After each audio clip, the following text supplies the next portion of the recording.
Hello students, welcome to my channel. तो आज के इस वीडियो में हम लोग सॉल्व करने वाले हैं इन टेक्स्ट क्वेश्चन को, जो कि चैप्टर सॉल्यूशन का है। क्वेश्चन नंबर है 2.6। यहाँ पे देखिए क्वेश्चन क्या कह रहा है।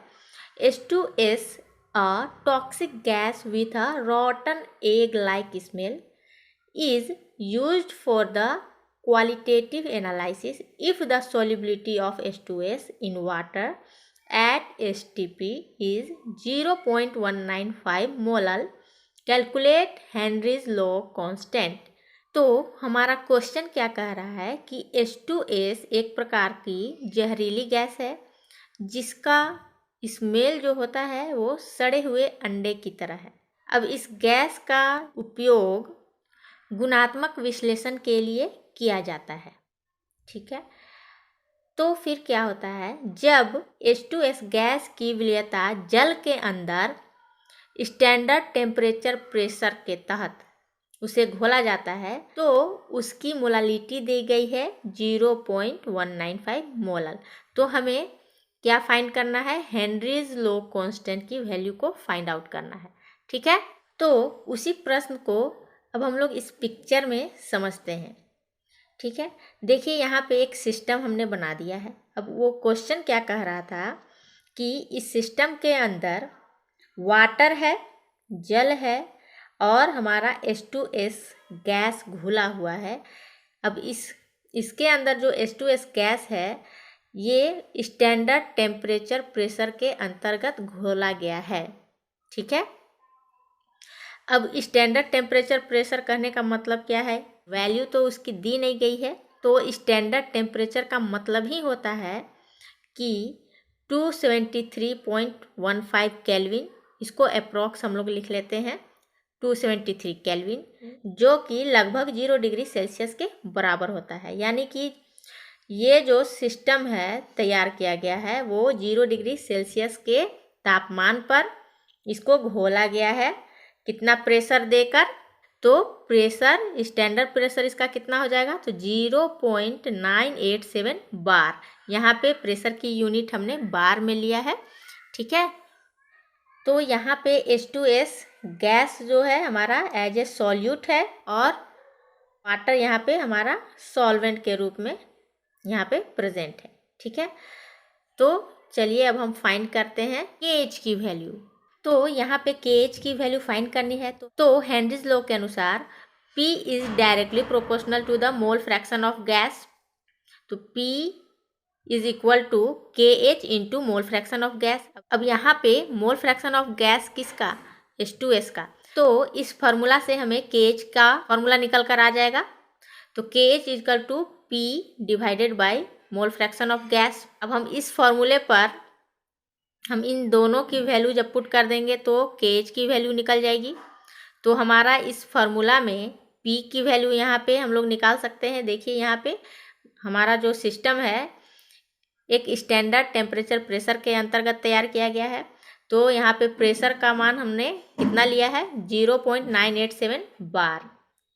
तो इस फॉर्मूला पे हम P की वैल्यू पुट कर सकते हैं। यहाँ पे 0.987 बार लिख दिया।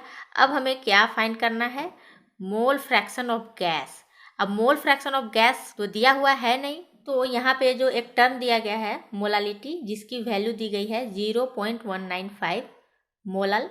अब इसी टर्म का यूज करते हुए हम आगे मोल फ्रैक्शन ऑफ गैस निकालेंगे। ठीक है, तो molality is equal to number of moles of solute divided by mass of solvent in KG. तो यहाँ पे हम लोग वैल्यू पुट कर देते हैं। मोलालिटी की वैल्यू कितना दी गई है, 0.195 molal. Number of moles of H2S divided bye 1 kg, क्योंकि मास ऑफ सॉल्वेंट कहा गया है पर केजी के अंदर, तो हम लोग यहाँ पे 1 kg ले सकते हैं मास ऑफ सॉल्वेंट को। अब आगे इसको और सॉल्व करते हैं। देखिए यहाँ पे 0.195 मोलल दिया गया है। इस मोलल के जगह पर हमने यहाँ पे इसको कन्वर्ट कर दिया है मोल पर केजी में। ठीक है, अब ये जो क्रॉस मल्टीप्लिकेशन अब यहाँ पे होगा तो ये केजी से मल्टीप्लाई होगा, तो ये केजी से केजी कट जाएगा। तो number of moles of H2S कितना निकल कर आएगा हमारा, 0.195 मोल। हमारा क्या निकल कर आया, number of moles of solute. तो अब हम लोग मोल फ्रैक्शन ऑफ गैस निकाल सकते हैं। तो mole fraction of H2S equal to क्या हो जाएगा, number of moles of H2S divided by total moles of solution. तो टोटल मोल्स ऑफ सॉल्यूशन के जगह पर हम लोग क्या लिख सकते हैं, number of moles of H2S plus number of moles of H2O, क्योंकि सॉल्यूशन कैसे तैयार होता है, number of moles of solute plus number of moles of solvent. तो हमारा सिस्टम के अंदर सॉल्वेंट क्या था, H2O था। अब H2O का मोल्स निकालेंगे तो यहाँ पे वैल्यू पुट कर सकते हैं, क्योंकि हमारे पास तो H2S का मोल्स हमने अभी निकाला है। अब हमें किसकी ज़रूरत है, number of moles of H2O। तो सबसे पहले हमें number of moles of H2O की आवश्यकता होगी। तो यहाँ पे number of moles of H2O क्या हो जाएगा, मास डिवाइडेड बाय मोलर मास। अब मास कितना दिया गया है, वो 1 kg दिया गया था। हमने मोलालिटी का फॉर्मूला में हम लोगों ने क्या इस्तेमाल किया था, मास ऑफ सॉल्वेंट इन kg। तो वहाँ पे मास ऑफ सॉल्वेंट कितना था, 1 kg। अब उस 1 kg को हमने यहाँ पे ग्राम में कन्वर्ट कर दिया है और डिवाइडेड बाय 18 ग्राम पर मोल। अब यहाँ पे 18 ग्राम पर मोल कैसे आया, मोलर मास यहाँ पे निकाल लिया है हमने H2O का। यहाँ पे देखिए हाइड्रोजन की संख्या कितनी है, 2 है। हाइड्रोजन का एटॉमिक मास कितना होता है, 1 होता है, इसलिए यहाँ पे 2 हाइड्रोजन है, इसलिए 2 से मल्टीप्लाई किया। अब यहाँ पे ऑक्सीजन की संख्या कितनी है, 1 है। एटॉमिक मास कितना होता है, 16। कितना है, 1 है, तो 1 से मल्टीप्लाई करेंगे तो 16 ही होगा। जब आप इसे ऐड करेंगे तो 18 ग्राम पर मोल आएगा। तो इसलिए यहाँ पे हमने 18 ग्राम पर मोल ले लिया था। अब ग्राम से ग्राम कैंसिल आउट हो जाएगा। जब 1000 में 18 से जब आप भाग दोगे तो 55.55 मोल आ जाएगा। ठीक है, तो इसी वैल्यू को हमने यहाँ पे पुट कर दिया, number of moles of H2O के जगह पर 55.55 मोल। जब आप इसे सॉल्व करेंगे तो आपका जो मोल फ्रैक्शन ऑफ H2S निकल कर आता है 0.0035।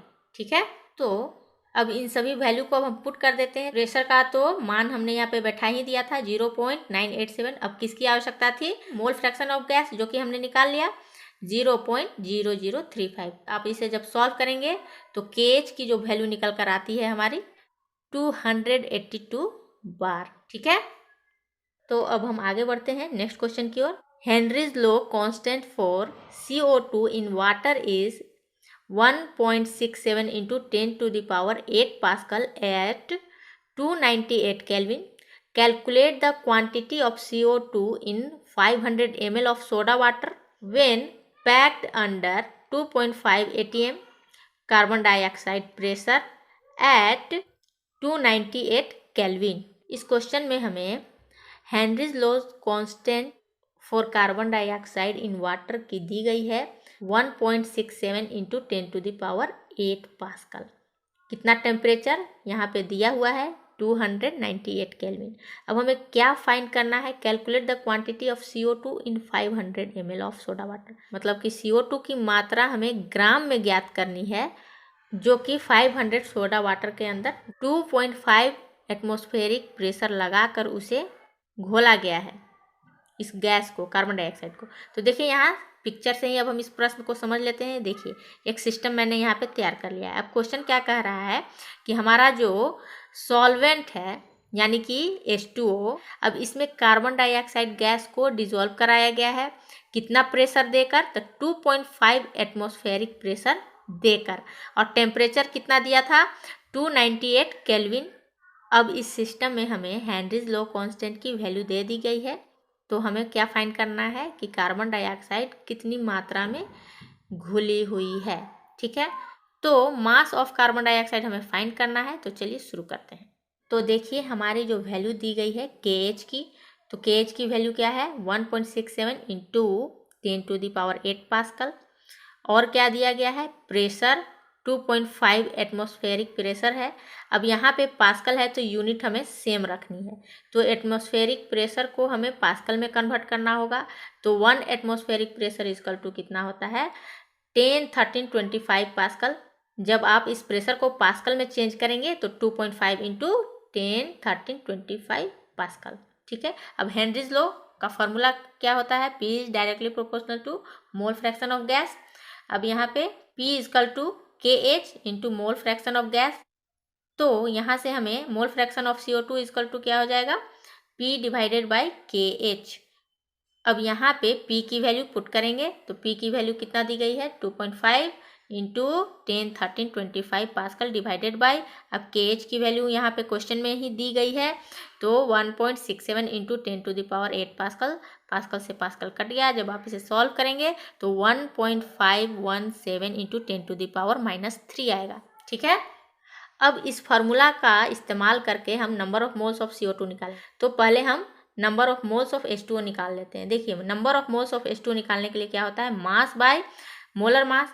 अब मास यहाँ पे हमने 500 ग्राम ले लिया है डिवाइडेड बाय 18 ग्राम पर मोल, जिसकी वैल्यू आपको आती है 27.78 मोल। अब आप सोच रहे होंगे कि मास यहाँ पे 500 ग्राम कैसे लिया। हमें क्वेश्चन में H2O की वॉल्यूम दी गई थी 500 ml, तो हम डेंसिटी के फार्मूला से हम मास निकाल सकते हैं H2O की। तो डेंसिटी इक्वल टू क्या हो जाएगा, मास बाय वॉल्यूम। अब हम इस फॉर्मूले से हम मास ऑफ H2O निकाल लेंगे। तो डेंसिटी H2O का होता है 1 ग्राम पर मिलीलीटर। ठीक है, इक्वल टू यहाँ पे मास डिवाइडेड बाय वॉल्यूम 500। तो यहाँ से मास निकल कर आ जाएगा, ml से ml कैंसिल आउट हो जाएगा। अब जब आप इसे मल्टीप्लाई करेंगे तो m इक्वल टू कितना आ जाएगा 500 ग्राम। तो इसीलिए यहाँ पे हमने यहाँ पे 500 ग्राम लिया था। अब जिसकी value number of moles of H2O कितना निकल कर आता है 27.78 मोल। ठीक है, तो चलिए अब हम वैल्यू को पुट कर देते हैं। यहाँ पे मोल फ्रैक्शन ऑफ CO2 हमने निकाला था 1.517 into 10⁻³ equal to number of moles of CO2 divided by number of moles of CO2 plus यहाँ पे number of moles of H2O हमने निकाल लिया था 27.78 मोल। अब यहाँ पे क्या होता है कि number of moles of CO2 जो है हमारा सिस्टम के अंदर या सॉल्यूशन के अंदर या फिर सॉल्वेंट के अंदर कह सकते हैं, वो काफ़ी लेस मात्रा में प्रेजेंट होता है, जिसके कारण हम ये जो डिनोमिनेटर में जो number of moles of CO2 है उसको नेग्लेक्ट कर देते हैं। इसलिए यहाँ पे हमने क्या कर दिया, so we neglected number of moles of CO2 in denominator. इसको हटा देते हैं, ऊपर वाले को नहीं हटाएंगे, सिर्फ नीचे वाले को, ताकि इससे कैलकुलेशन आसान भी हो जाए। तो यहाँ पे इसको जब हटा देंगे तो सिर्फ डिनोमिनेटर में हमारा 27.78 मोल बच जाएगा। जब आप क्रॉस मल्टीप्लिकेशन करेंगे तो number of moles of CO2 equal to क्या हो जाएगा, ये जो 27.78 है इससे मल्टीप्लाई हो जाएगा। तो उसके बाद जब आप इसे सॉल्व करेंगे तो 42.14 इंटू 10⁻³ मोल निकल कर आता है क्या, number of moles of CO2। अब number of moles of CO2 से अब हम मास ऑफ CO2 कैलकुलेट कर सकते हैं। तो number of moles of CO2 equal to क्या होता है, mass divided by molar mass. तो अब हम इस फार्मूले से मास निकाल सकते हैं CO2 का। तो मास ऑफ CO2 क्या हो जाएगा, number of moles of CO2 into molar mass, जो कि हमारी वैल्यू पता चल ही गई है। यानी कि देखिए यहाँ पे number of moles of CO2 कितना है 42.14 इंटू 10⁻³ मोल, और यहाँ पे मोलर मास कितना है 44 ग्राम। जब आप इसे सॉल्व करेंगे तो मोल से मोल कैंसिल आउट हो जाएगा। तो मास ऑफ CO2 कितना निकल कर आता है 1.854 ग्राम। यहाँ पे जो हमने 44 मोलर मास यहाँ पे लिया है वो कैसे लिया है, यहाँ देखिए मोलर मास CO2 का निकाल सकते हैं। यहाँ पे देखिए CO2 में कार्बन की संख्या कितनी है, 1 है। कार्बन का एटॉमिक मास कितना होता है 12, तो 12 गुना 1 प्लस ऑक्सीजन की संख्या कितनी है 2 है। ऑक्सीजन का एटॉमिक मास 16 होता है, तो 16 इंटू 2 32 यहाँ पे हो गया, और यहाँ पे 12 इंटू 1 12। तो जब आप इसे